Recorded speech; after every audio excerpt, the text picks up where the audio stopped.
disclosure, as we go through this agency discussion, one of the most important things that we have to always remember is that we have a big role when it comes to disclosing information. Our clients rely on us for things they should know about properties they're potentially purchasing. They rely on us for things they should know about the other party involved in the transaction. But not just our clients, also customers, people that we don't represent, rely on us as well. So since we're now dealt with the agency relationships, and we've talked about things like exclusive agency and dual agency, we want to talk about how that interacts with our requirement to disclose information. So one of the first and most important questions we have to ask ourselves is, are we dealing with a client or are we dealing with a customer? Excuse me. What's the difference? Anybody want to give me a quick synopsis? Go ahead, Faith.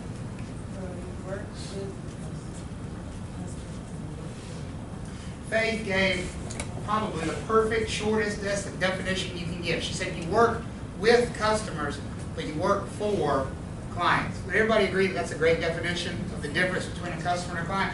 Because a customer is somebody that we don't represent in a transaction, but a client is somebody that we do represent their best interest in the transaction. Does everybody agree with that? And we have to deal with both. And the reason it's so important to remind ourselves of that distinction, that difference right here, is because our job changes as far as disclosure goes, whether we're dealing with clients or whether we're dealing with customers. There are things that we owe to our clients that we don't owe as customers or third parties, people that we don't represent. And there are things that we owe to everybody. So we need to know where those lines are. We need to know what our job is depending on the person that we're dealing with. Okay? So, let's first talk about disclosure to our clients. Disclosing information to people that we represent in the transaction. Do we agree that that's an important part of what a broker is going to be doing in any given transaction? Absolutely. What kinds of things do you think your client should rely on you for as far as disclosing information? What do you think? What are some examples potentially? Anybody think of some things that your client might want to know, might need to know? The roof leaks. Is that information that my client might potentially want to know, particularly if my client's a buyer? Absolutely. There are always going to be things that our clients need to know at any given time during a transaction. The slide here gives you probably the best possible definition of what you disclose to a client. It says you owe them any information that you have that could potentially impact their decision making in the transaction. Now, we're going to talk about there are certain limits, there are certain areas and limits about things we can and can't say. Obviously, we haven't dealt with fair housing yet, but there'll be some issues and some instances along the way where there'll be limits to things we say and do that might influence their decision making. But the best way to think of disclosure when it comes to your clients is that you owe them everything. You owe them any information that could potentially impact their decision making. Whether we're talking about a buyer or a seller, it doesn't matter. Anything that could impact their decision making. Because ultimately, what's our job? To represent what? The client, and represent their best interest. And they can't possibly make a good and informed decision unless they have all of what? All the information. Good, good. So here are some examples of things that you might disclose to a client in a transaction. Sylvester, did you get the packet? I did. You did not get the packet. For $100, I'll be glad to provide it for you. I have a pack right here. There you go, sir. So these are examples of some things, thank you, which might come up in a transaction, which we would owe to our clients. Here's the first one. All offers. Does it say only the offers that we think are good? No. Does it say only the ones that came on a form that I liked as a real estate broker? It says what? All offers. Think about that for a second. Does all offers include ones that maybe haven't even been made yet, but you know they might be on the way? Yeah. Would that impact, if you represent the seller, put yourself in the seller's shoes. If your real estate broker is presenting you with an offer, and that broker knows that another buyer has expressed interest in the property, and that they potentially bring you another offer, is that information you would want to know as a seller when you're weighing out that offer? Jen's nodding her head like, absolutely. You'd want to know, wouldn't you? I think we all would. Because how might that impact what you do with that offer? Would it have an impact? Yes. Absolutely. And remember, if you go back to those agency relationships we talked about, we are special agents in sales transactions, correct? What did we say that meant when we were special agents? What kind of authority do we have? None. It's like the universal answer, none, no authority. Well, if I'm not giving them the information, then I'm taking on some authority because I'm basically making a decision that that potential offer doesn't matter if I don't inform them about it. Does that make sense for everybody? So, all offers, no matter how silly we think they might be, we owe that to our client to let them know about that. The identity of the people potentially buying their property.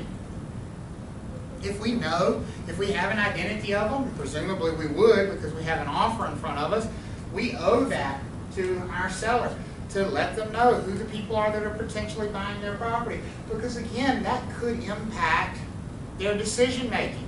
Could they just decide that they don't want to sell to a particular buyer? It could be for 100 different reasons. Maybe they know what that particular buyer would do with the property and they don't want that to happen. Could they make that decision? Is it okay for a seller to decide to do that?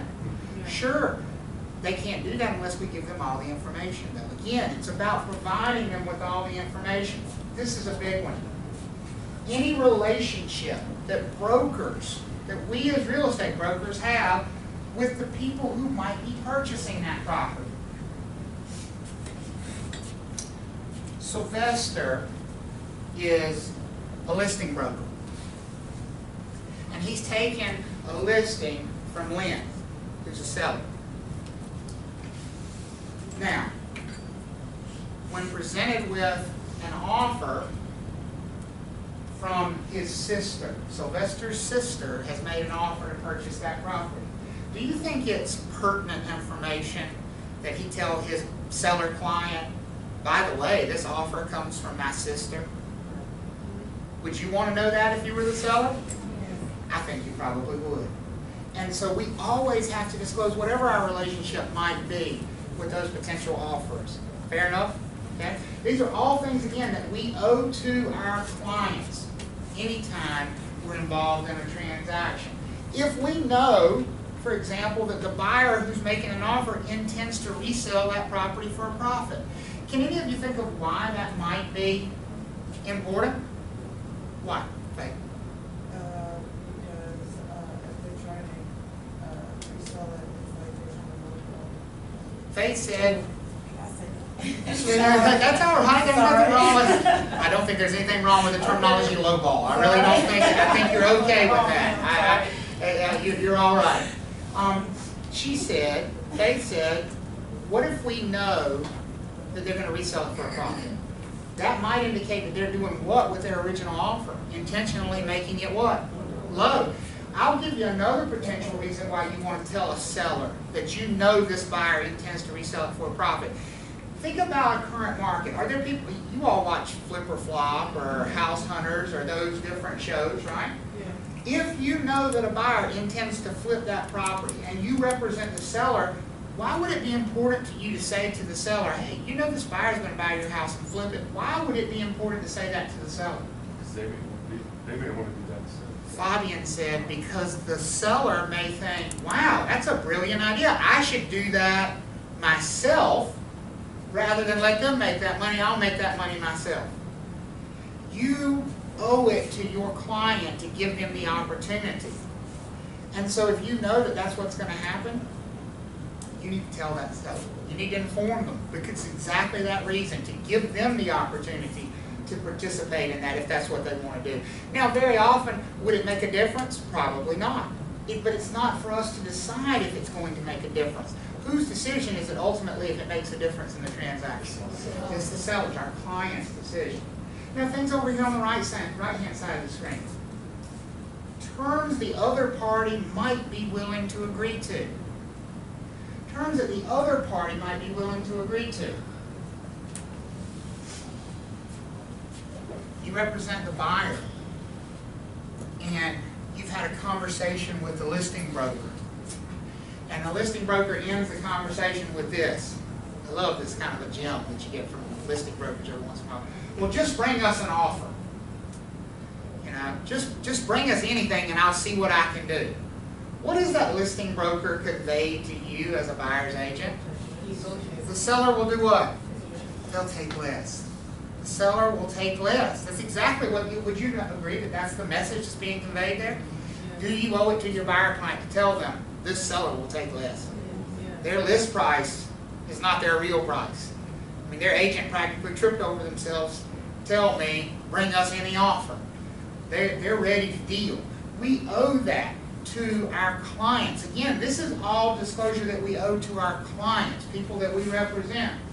If we know the reason that the other party is engaging in the transaction, if you represent a seller and you know that the buyer needs to buy in that particular neighborhood because they have children who go to that particular school district, would that be important information to give yourself?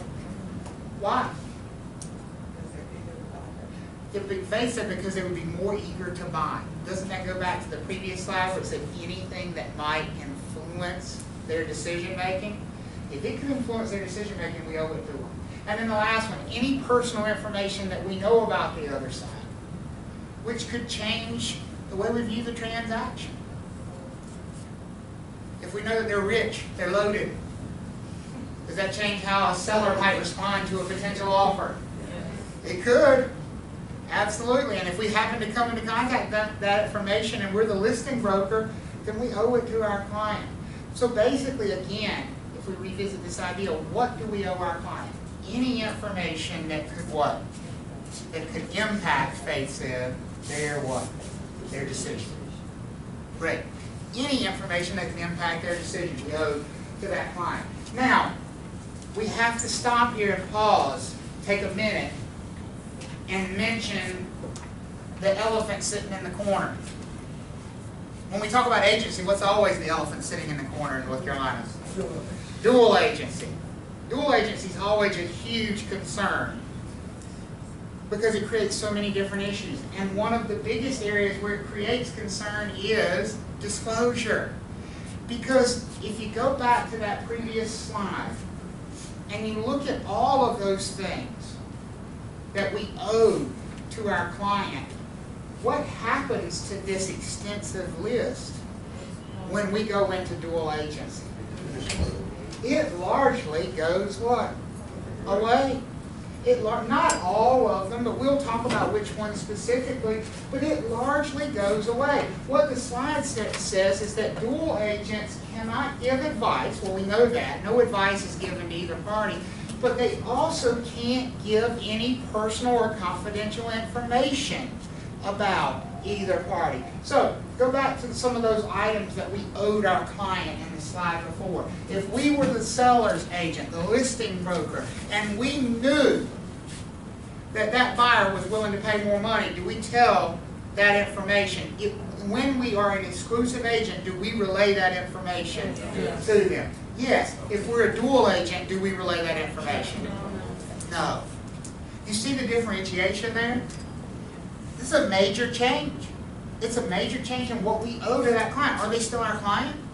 Absolutely they are. They're still our client, but now because the firm is sitting there in dual representation, the firm represents both the buyer and the seller at the same time, that responsibility has gone away. So would that be one of the conversations you'd have with a buyer or seller before they authorize dual agency? To expressly tell them these are the things you're giving up? Would you say that? Sure. Sure you would. Absolutely.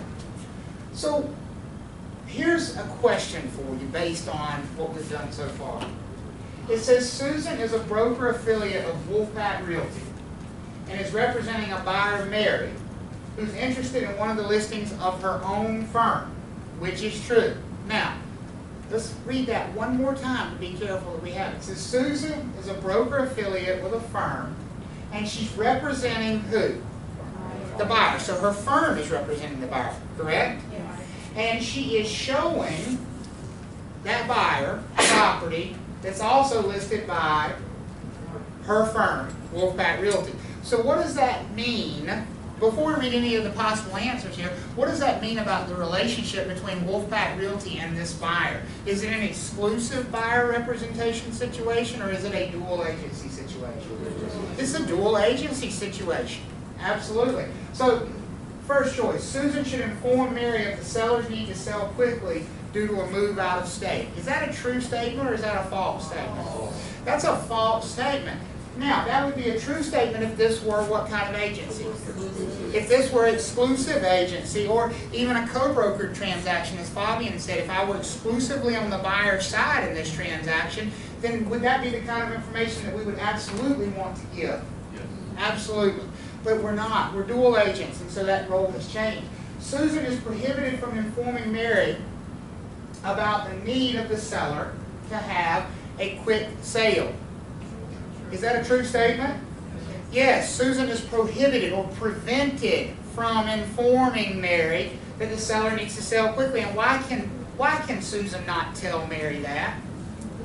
Because she's a dual agent, which means Susan also represents who? The seller. Just as much as Susan represents the buyer, she represents the seller here. You agree with that? The third one, Susan must disclose any information she knows about Mary to the seller and or the broker working with the seller. No, again, why is that not true? Because she is in a dual agency situation, and so that information that she knows about Mary is protected, just like the seller's information was protected up here in the first answer choice. Down here in the third answer choice, the buyer's information is protected. And then the last one, Susan should advise Mary to offer lower than the list price because the seller needs to close quickly. Is that the kind of advice? The key word there, advise. What's off the menu when we go into dual agency? Advice. Exactly. So what's our answer here? It's the, which one of these? It's the second one. It's the second. Susan is prohibited from informing Mary about the need of the seller to have a quick sale. And you notice that answer is exactly the opposite of what it would have been if we were what kind of agents? Exclusive. So that change from exclusive agency to dual agency makes a big difference. So that's what we owe to clients. Let's talk about the type of disclosure that we owe to everybody else. Everybody else would be called what? Customers. We also sometimes call them third parties. Customers or third party would be everybody else. And we do owe them some disclosure. Now, is it the same list that we owe to our clients? Absolutely not. No way. Never will be. But it is an important list. So we're going to talk about something called material facts. Material facts, folks, are the things that we must disclose to everybody in a transaction, whether they are clients or customers. And one of the ways that I like to think about material facts, these are the things that your clients wish you did not have to tell the other side.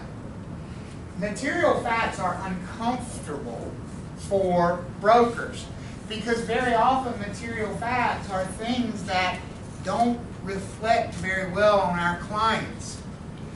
That's why they're called material facts, because these are the things that if we were left to our own devices, we probably would not say to the public.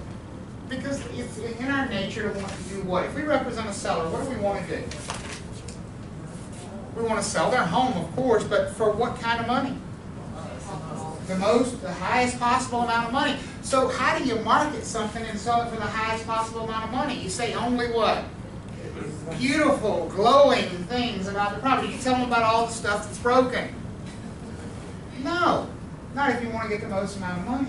But we do as real estate brokers, because we say that those things are called material facts. So material facts are those things that we owe to everybody involved in a transaction. Now, we need to have this discussion about disclosing material facts and whether or not we're required to disclose all of them. All. All is a very strong word.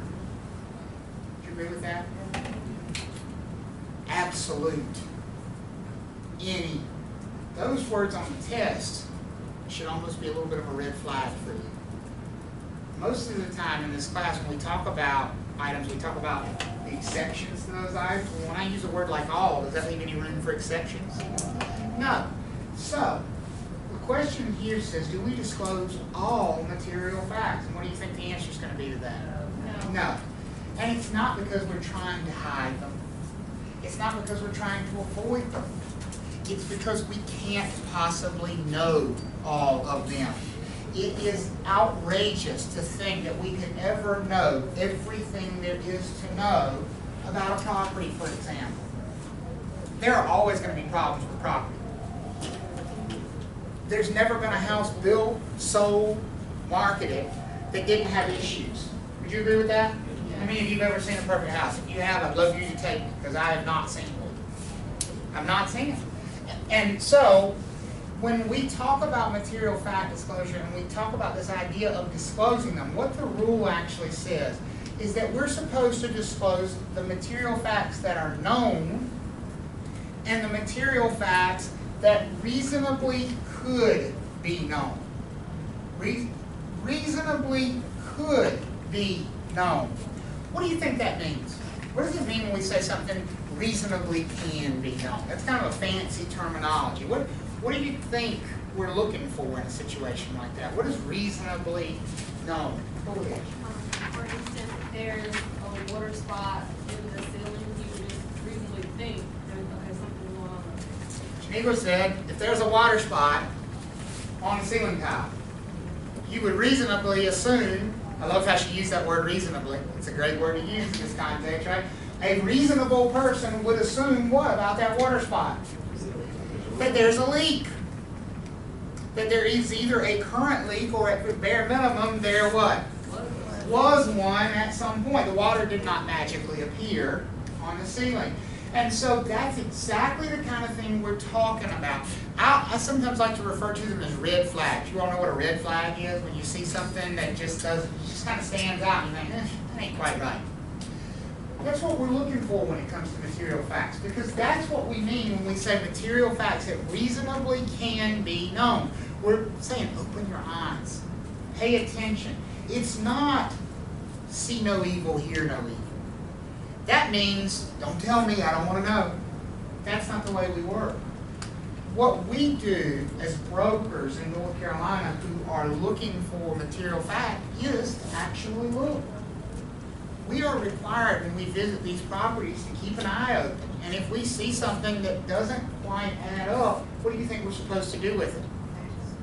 Ask. Dee said ask. Is that a good first step? Ask who potentially? The seller. What do you know about this issue? What else could we do? Check it out ourselves. Faith says she's going to get out some boots and go into crawl space. That's what she's been looking forward to. That's why she's getting a real estate license. Can we do that? Can we investigate ourselves? Could we have a professional investigate on our behalf? Could we have a structural engineer or an electrician or an HVAC repair person come take a look if we were concerned about some issue? Yes. All of the above are things that we could do to reasonably know about issues with the property. And that's what we mean. Material facts, and the ones that we are required to disclose, are the ones that we either know about or reasonably could have known about. Not all. Be very careful of that in a testing situation. We like to get really carried away with verbiage in a test, right? Like the difference between the words may and must. Are those two different words that mean two entirely different things? Yes, absolutely. So pay attention to that verbiage. If they say you have to disclose all material facts, that's just simply not a true statement. And I'll give you an example of why. This light fixture. Could there be an electrical short in this light fixture right now? Yes. Absolutely.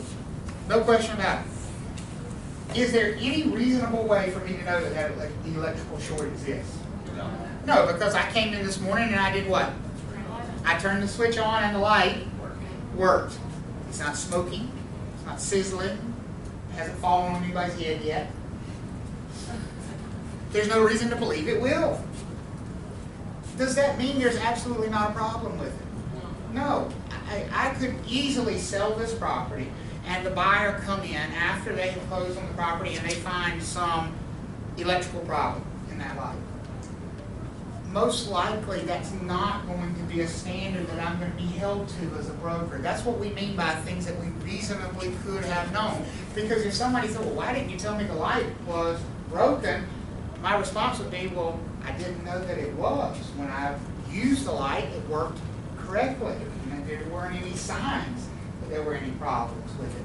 That's what we mean when we say things that we reasonably could have known. Everybody okay with that? Good, good. So there are 4 categories of material facts. The first are the ones that are the most obvious, the ones that we've sort of already been talking about here.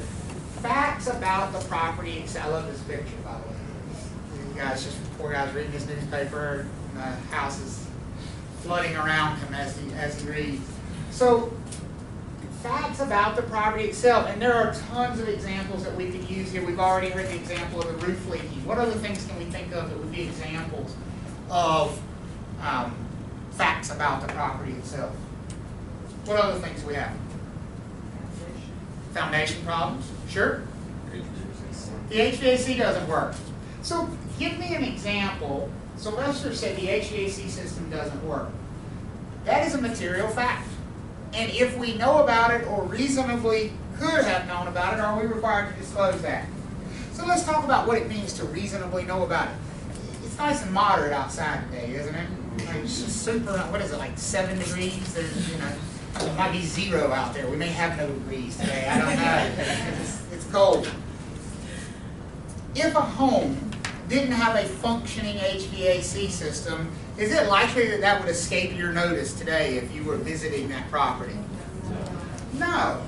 If you're listing that home right now, this time of year, and the heat doesn't work, I am pretty sure that you're going to walk out of there knowing that the heat doesn't work. Because if you walk in there and you can see your breath, where's the first place you're going? To a thermostat. I don't care if it's somebody else's house. That's exactly what you're going to do. It's human nature. Especially if you're the listing broker. Because if you're the listing broker, don't you have a responsibility to determine if that HVAC system is functioning or not? So that you could disclose it to a potential buyer if it's not functioning? So yeah, if you walk in there and you can see your breath, turn the heat on. If it works, great. If it doesn't, what are you going to do with that information? Disclose it. Disclose it. That's what we mean by reasonably could have known. So all those are things that would be examples of facts about the property itself. We've got an electrical issue. We've got a foundation issue. We've got standing water in the crawl space. We've got a leak. We've got the chimney separated from the house. We've got bats in the attic. We've got rats in the attic. All those are facts about the property that if we know them or reasonably could have known them, we need to do what with it? Disclose it. To who? Who do we disclose these things to? Clients and customers. Therefore, everyone. Everyone. Material facts get disclosed to everybody involved. The second category of material fact. Facts that relate directly to the property. So, these aren't necessarily things on the property itself anymore. But they are things that relate directly to the property. Zoning. Does zoning relate to the property? It does. How so? Jen said it affects dramatically what you can do with the property. Do we agree with that? If you are a broker representing a buyer in a commercial sales transaction? Is the zoning going to be absolutely huge Yeah. to look at? Yeah, because that buyer's probably going to have certain things that they want to do with that property, and if it's not zoned for that, is that going to be a big concern for them? No question about it. No question about it. So, would you say that zoning is a material fact? Yes. It is. It is. Covenants. Covenants. Do they impact what you can do with a property? They do. Absolutely. They made my list here as well. So, what do you think that means about the restrictive covenants if you're representing a buyer? Or if you're representing a seller, because it really doesn't matter who you're representing. Let's say you represent the seller, and you have a buyer who's interested in making an offer on a property that's in a neighborhood that has restrictive covenants. What should you do? Give them a copy of those covenants. Exactly. Give them a copy of those covenants. Does it matter that you represent the seller? Would it matter if you represented the buyer? No, because they're material facts, and so therefore they get disclosed to everybody. Give them a copy of the covenants. Things like future development. So we know that at some point in southern Wake County, northern Johnston County, the I-540 loop is going to be completed. If somebody is purchasing property in that area, is it important for us to disclose to them that we know at some point this road is coming through here in this general area, even if we don't know the precise location right now? Yeah. Yes, because it could influence what?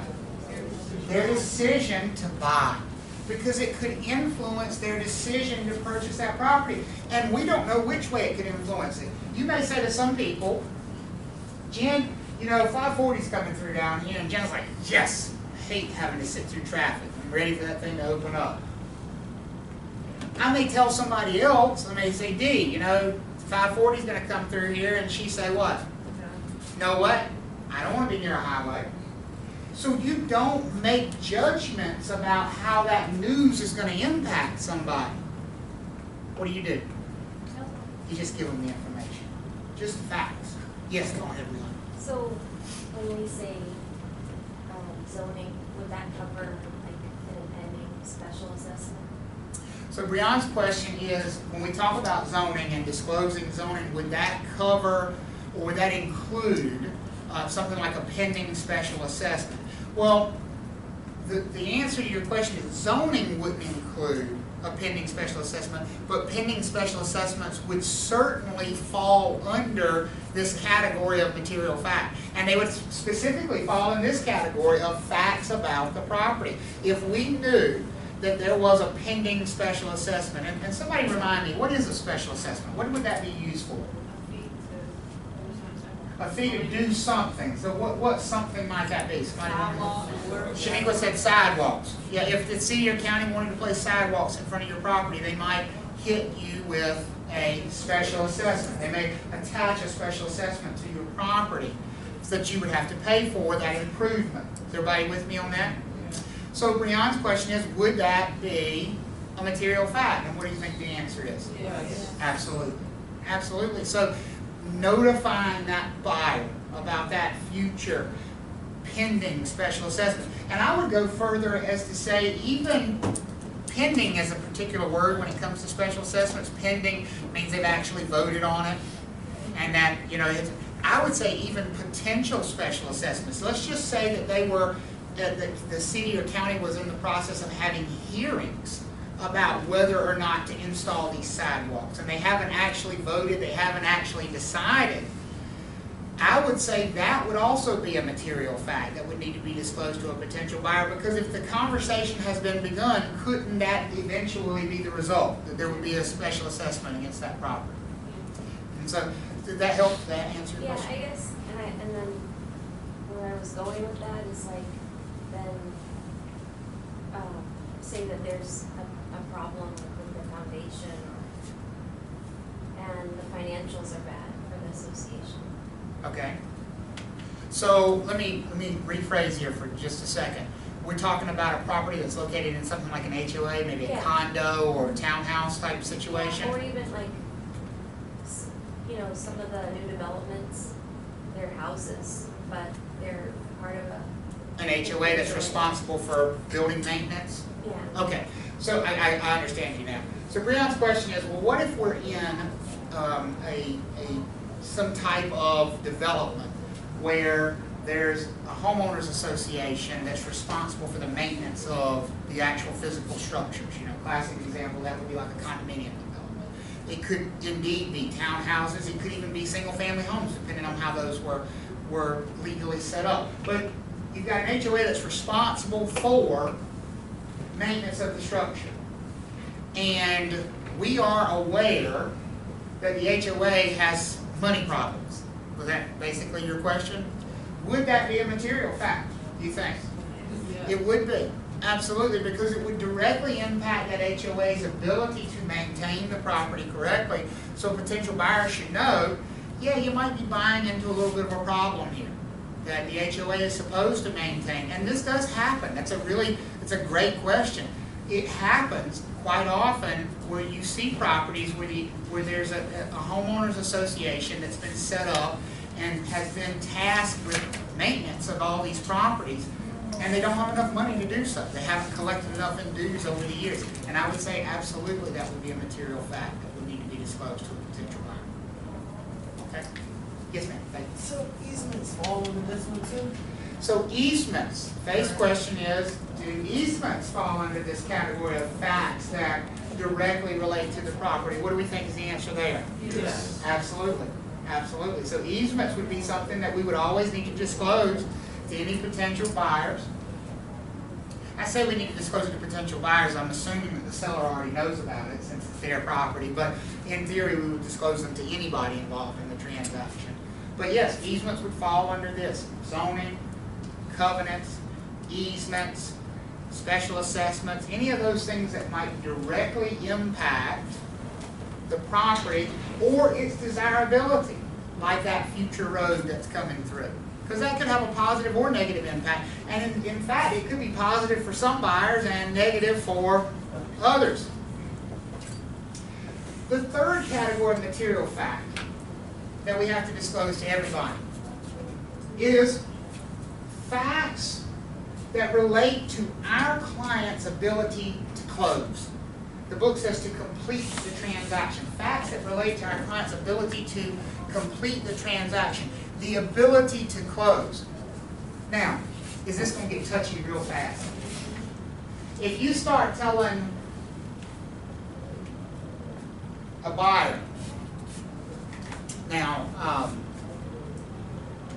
you want to offer cash on this property, but I've seen your bank statement and you don't have this much money, so I'm going to have to inform the seller that you don't have this much money in the bank. Is your buyer client going to be real happy about that conversation? No, probably not. But again, if you go back to the idea of material fact, we said from the very beginning, these are the things that your client probably wishes you were what? Not telling the other side. The ability of your client to complete the transaction. Now, you would never want to go so far as to say, oh, my client has this much money in the bank. But if you know that your client is making a cash offer, and you know that your client does not have the funds to complete that transaction, you are obligated to tell the other side. If you know that your seller has a cloud on their title, are you obligated to tell any buyer about that cloud? Because doesn't that cloud impact the ability of your seller to complete the transaction? They can't move forward, folks, with that cloud on the title in most cases. Go ahead, Brianna. For the first instance, isn't that why we do a pre-approval? So Brianna's question is, don't we sort of take care of this idea of funding with pre-approvals? Absolutely. But remember, a pre-approval is not something that's required in a transaction. Pre-approvals have come to be expected because most sellers, for their own protection, want to see that the buyer is indeed qualified to purchase the property. But there could potentially come a time when things change. Maybe your buyer was pre-approved at one time. I'll give you an example of that. Your buyer is pre-approved to get a mortgage. And you have a pre-approval letter and you submit that with the offer. And 2 days later, you're still not under contract, but your buyer has lost their job. Now, is that pre-approval largely dictated based on the income that buyer has from that job? Do you probably need to have a discussion with your buyer about going back and getting another approval based on not having that income? I would say you do. And if your buyer is unwilling to do that, I'd say you probably have a responsibility to inform the seller that things have changed from your buyer's perspective. Now, your buyer may indeed not want you to do that. I mean, in fact, I think it's pretty certain your buyer wouldn't want you to do that. But that's our obligation, because when we are involved in the transaction, remember, our role is to protect who? The public. The public. You need to say the public. And that's our role, protect the public. And so that's what this job is. That help? Yeah. Good. Good. So these are all examples of things that would maybe impact our buyer or seller's ability to close. And anytime that happens, we've got to expose it to the other side. And then finally, the last category of material fact that we have to disclose to everybody are things that are of special importance to a party. Basically, any party, the buyer or the seller, can tell us, you know, this is important to me. This makes a difference to me. I want to do this specifically with the party. And once they've done that, they've made it a material fact for them. So examples of this, like, let's say this young lady here, she wants to operate a home business. She wants to have a bakery in her home. If you have her as a buyer client and she tells you that, does it now become your responsibility to do some research about zoning to see if home businesses are allowed in an area that she's purchasing in? Absolutely. Absolutely. So basically anything that a buyer or seller makes of special importance to them would instantly become a material fact. I've had buyers come up to me and say, I don't want a septic tank. I want to be on city sewer. Now, generally speaking, the septic system, we would always tell any buyer what kind of septic system they had, but we wouldn't actually consider it a material fact regarding the sewage disposal system unless there was some problem with it, unless there was some issue with it. We wouldn't just automatically say to a buyer, now this home has a septic tank. That's a material fact. But if that buyer has said, I don't want a septic tank, you think that's an important distinction now? Absolutely it is. Absolutely it is. They can make anything a material fact for themselves simply by saying this is important to me. So what do we think? Are we pretty good on these 4 categories of material facts? So just kind of to review real quickly. Facts about the property. Things are broken. Something's not right. Something's malfunctioning, not working. Facts that relate to the property. What did we say examples of those were? Zoning, covenants, development, all those kinds of things. Easements. Andy said easements. Yes, absolutely. And then facts about our principal, our client, and their ability to do what? To close. Can my client close this transaction? That's a material fact. And then finally, anything that's of special importance to either the buyer or the seller becomes a material fact. Now, I've given you one note here in your slide notes. There are a couple things that you need to be especially aware of in North Carolina. These items, these 2 items in particular, have been declared material facts even if there's no problem with them. If these items exist in a home, for example, they are material facts, which means they must be what? Disclosed to who? Everyone. And just because they're there. So let's talk about them real quickly, and I don't want to have too long of a discussion because I don't want to turn you into plumbers here today. But polybutylene pipes. Polybutylene pipes. This is a type of plumbing system that was installed extensively, particularly in the 80s and into the early 90s. And polybutylene pipes look like these in the picture here. You can recognize them. They traditionally have this gray color, though they can come in other colors, the vast majority of this gray color. And see that PB that's in the the model number there, that PB stands for polybutylene. And then any polybutylene pipe would have PB somewhere in the model name. Polybutylene piping fails. There is no other way to describe it. Over time, it leaks. And so, because that has become such an accepted reality, the state of North Carolina has just said, we don't care if it's leaking currently or not. If you have polybutylene, you need to disclose that to any potential buyers as a real estate broker. If there are polybutylene pipes in the property, then it's a material fact. Okay, is everybody okay with that? So it doesn't matter whether they're leaking or not. Normally, we would only have material facts about plumbing if what? If you had a problem. If you had a problem. With polybutylene, just the fact that it's polybutylene is a problem as far as the state of North Carolina is concerned. And then the second one down here, synthetic stucco. Synthetic stucco, are you all familiar with what stucco is? I think it's important to talk about stucco and then we can talk about synthetic stucco. Stucco is a concrete finish. If you walk up to a lot of commercial buildings, for example, would have a concrete finish on the outside of them. Some homes, usually maybe higher end homes, have this concrete finish on the outside so that you don't actually see siding. There's no exposed wood. What you see is either a completely smooth finish or a textured finish on the outside of the building. Is everybody kind of familiar with what I'm talking about here? Now, real stucco is a finish that's put over the outside of a concrete structure, a brick structure, a cinder block structure, some kind of masonry structure. Real stucco is not a disclosure issue. Synthetic stucco, like this pictured right here, is a disclosure issue. This is a good look at why synthetic stucco is a disclosure issue. And you can see above and below here, in the top and the bottom, you've got synthetic stucco. And it's very nice and it's decorative. Here are the problems with it though. What is behind that synthetic stucco? Wood. What does it look like has happened over time? Water has gotten behind there. The problem with synthetic stucco is that it does a very good job of keeping water out until it leaks. And then when it leaks, it does a very good job of keeping water in.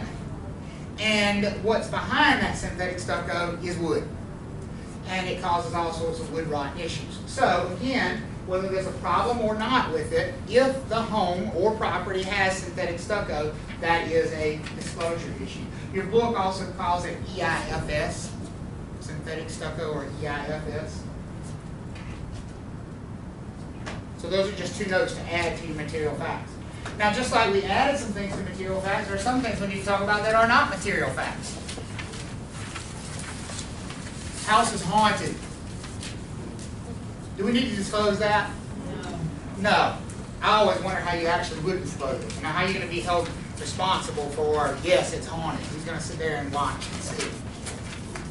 But no, that is not a material fact. But look at the top thing on our list here. Sex offender status. That is not a material fact, folks. If you're selling a property and there's a registered sex offender who lives nearby, are you required to disclose that? No. No, you are not. Now, we need to point out the difference between required to disclose and can disclose. Material facts you're required to disclose. Sex offender status is not a material fact. It means you are not required to disclose it. Can you choose to disclose it if you would like? Can you? Yes, you can. I would caution you against that because just like any other statement we make as brokers, we are held responsible for any disclosures that we make. We have a legal obligation to only make what kind of statements? True statements. If you choose to disclose the presence of a sex offender, you're going to be legally responsible for that information. Does everybody follow that? So don't make a mistake. Or alternatively, don't what? Don't disclose. That's your choice because it's not a material fact. Okay? Someone died in the property. Somebody committed suicide in the property. Someone was sick in the property. All of those things fall into this category of being what we call stigmatized properties. That is not a material fact. It is not required that you disclose that someone was ill or sick in the property. Now, there's one sickness you specifically can't talk about. Has anybody read ahead to know which one that is? AIDS and HIV. AIDS and HIV is actually defined as a handicapping condition, so you can't talk about that. Not only do you not have to, you may not. You may not talk about that at all. But the other ones, that someone was sick or that someone passed away in the property, they're simply not required to be disclosed. You know, if I could give generic advice, it would be probably in your best interest to stick to the required disclosures. Don't be inaccurate. Don't say, I don't know, if you do know, because that's inaccurate. But you can simply choose not to disclose those items. Is everybody okay with that? What do we call those kinds of properties again? Stigmatized properties. Stigmatized properties. Good. So, take out your phone for me real quick. We're going to do a quick little game on Kahoot. And open up a browser window, and you're going to go to that Kahoot.it. And when you get to the screen where it asks for a PIN number or quiz number, it's going to be 869734. Yours not working? Yeah, it's not working. It is or is not? Doesn't recognize that game pin. Well, let's see. We love it when technology doesn't work. Huh? Let's see here.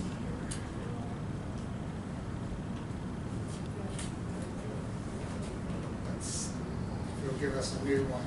All right, try this one. 965576. I had to get it to generate a new one. 965576.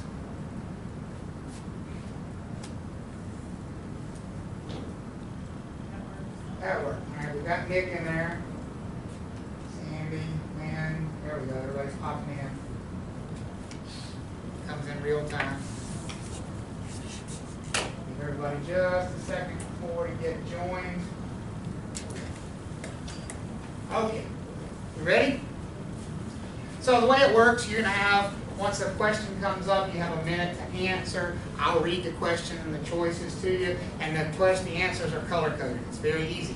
You're going to be scored based on whether or not you're correct. Meatloaf. I don't even want to know who Meatloaf is. I was afraid to look. When they started laughing, I'm like, oh God, what is up behind me on the wall? But Meatloaf's okay. So when the questions come up, you're just going to answer. You're scored based on whether you're correct and how quickly you answer the question. So there is an advantage to answering just a little bit more quickly if you can. So the first question.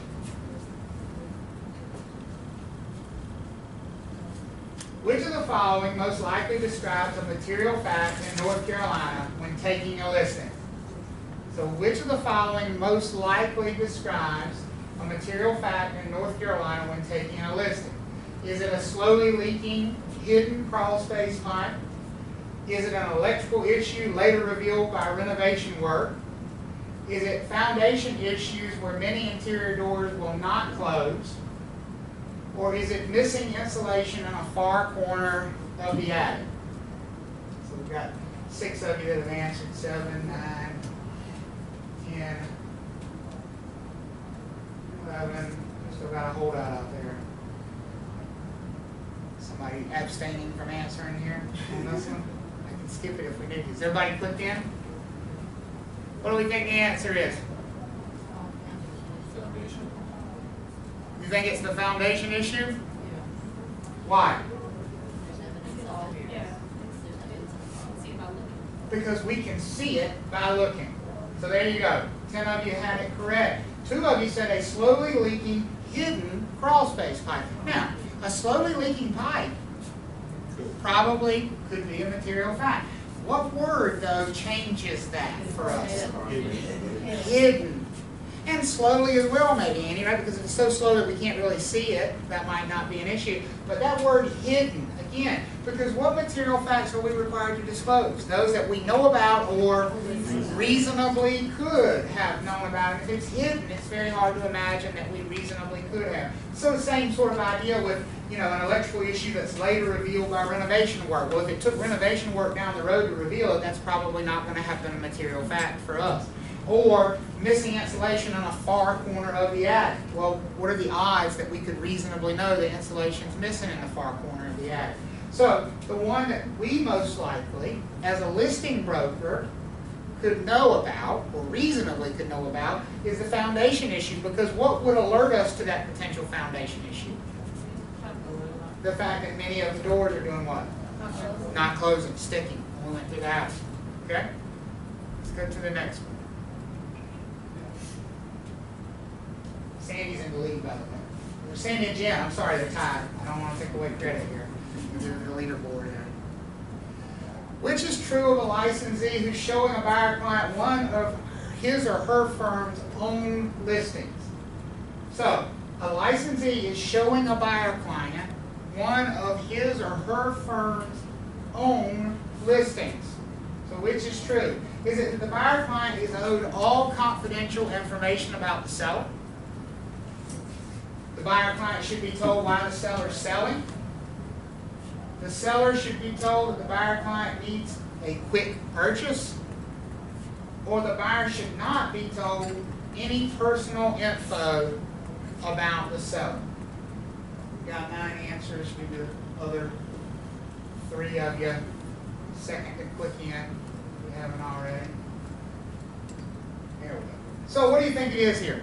Which is true of a licensee who's showing one of their firm's own listings? Is the buyer owed all the confidential information about the seller? Why not? Because it's dual agency. And the buyer client shouldn't be told why the seller is selling for the same reason, correct? Because when we're in dual agency, we don't give that information. Looks like everybody was on the mark there. Buyer should not be told any personal information about the seller. Would that be a different information if it was a different answer if that was not a dual agency situation? Yes. Yep, no question. No question. Oh, look at Nick jump out of the lead there. By the way, if you win this quiz, you pass the class instantly. I can tell you. Which of the following should a listing agent disclose to a buyer represented by another firm? Which of the following should a listing agent disclose to a buyer who's being represented by another firm? So this is a co-brokered transaction. The first answer, a neighbor plans to build townhomes next door which are ugly. The second one, a registered sex offender lives just down the street. The third one, the seller wants to sell because they need to pay tuition. Or the fourth one, that the seller will accept $15,000 less than the list price. So which should a listing agent disclose to a buyer that they don't represent, that is represented by some other firm? It's like a little bit slower answer time on this one. It's having to do with some deep thought on this one. That's good. I like that. Challenge you a little bit. Got about 5 seconds left to get your answer in there. All right. We got some split decisions here. 7 of you said a neighbor plans to build townhomes next door which are ugly. And that is the correct answer. And no, the ugly part has absolutely nothing to do with it. Why is that the correct answer? Planned development is an example of what? A material fact. And in this situation, what should a listing agent disclose to a buyer that's represented by another firm? The only information we give to customers, this is a customer, correct? What information do we give to them?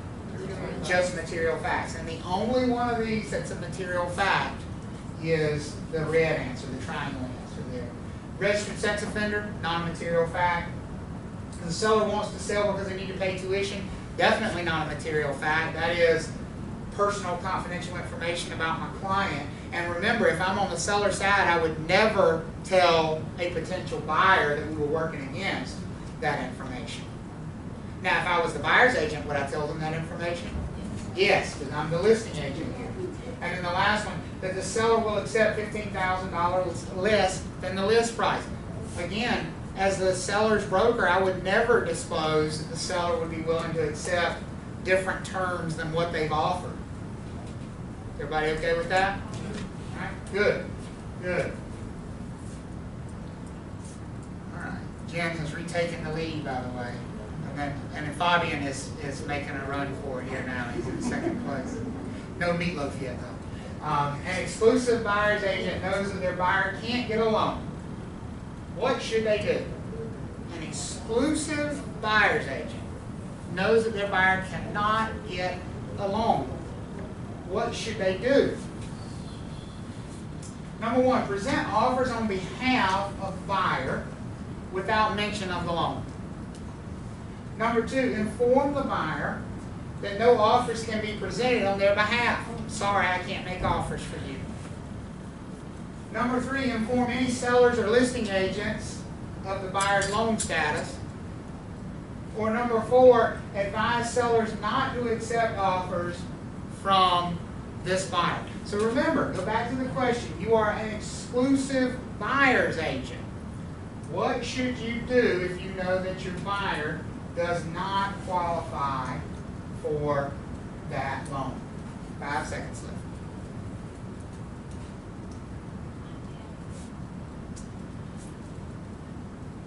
Inform any sellers or listing agents of the buyer's loan status. Because again, if I'm an exclusive buyer's agent, what is the seller to me? Are they a client or are they a customer? They are a customer or a third party. And what do we owe to third parties? Only what? Material facts. And only one of these things is a material fact, which is the buyer's loan status, because it affects the buyer's ability to do what? Close the transaction. Now, we had a couple folks that said, inform the buyer that no offers can be presented on their behalf. We can't do that, folks. As much as it might make good common sense to say, well, if you can't get a loan, I'm not submitting offers on behalf of you. I'm not saying that's not a good common sense response. I'm saying that's not the correct response in this case. Because if you're an exclusive buyer's agent, who do you represent? The buyer. If they give you a lawful command, do you follow it? And is submitting an offer on their behalf a lawful command? It is. Absolutely. Now, you may tell them, yes, I will submit the offers, but I'm also going to tell the seller that you can't qualify for the loan. So that may take care of itself in the wash, but you can't refuse to present the offers. That, we good with this one? Good. Good. So right now, Jen's in the lead, and I think we've got one question left. So not to put any pressure on anybody. This is your final chance to make a move. Which of the following statements is most accurate regarding material fact disclosure in North Carolina? Which of the following is most accurate? Not just accurate, but most accurate regarding material fact disclosure in North Carolina. Number one, brokers must disclose all reasonably known material facts. Number two, brokers must always disclose all material facts. Number three, brokers must disclose all known material facts. Or number four, sellers must disclose all reasonably known material facts. I'm kind of getting in here quickly on this one. 3 more of you. Annie's over here trying to hide her answers like that so I can't see what she's punching in. What do we think it is here? What do you think? The triangle? Brokers must disclose all reasonably known material facts. Absolutely. That is the most accurate answer based on those 4. And we'll time out here in just a second. That is by far the most accurate of those 4. Now, it is true that brokers must disclose all material facts. But that's not the most accurate, because it's not only the ones they know, but the ones that they what? Could have or should have known about as well. So this one would include things that they know and things that they could have or should have known about. Why is the blue answer not correct? Brokers must always disclose all material facts. know all. You can't know all of them.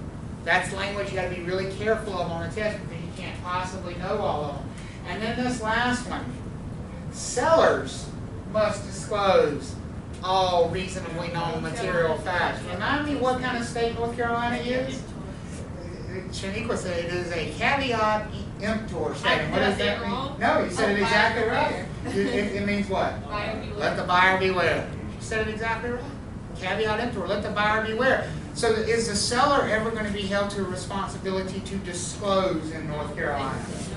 They can choose no representation. They can choose not to disclose. But brokers are held to this responsibility to disclose material facts.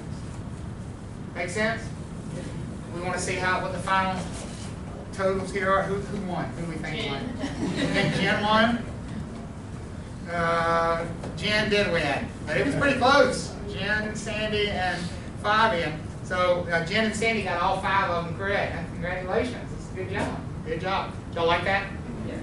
Good, good. All right, let's take a 10-minute break, and then we'll come back and wrap up with a discussion of misrepresentation and omission. Okay?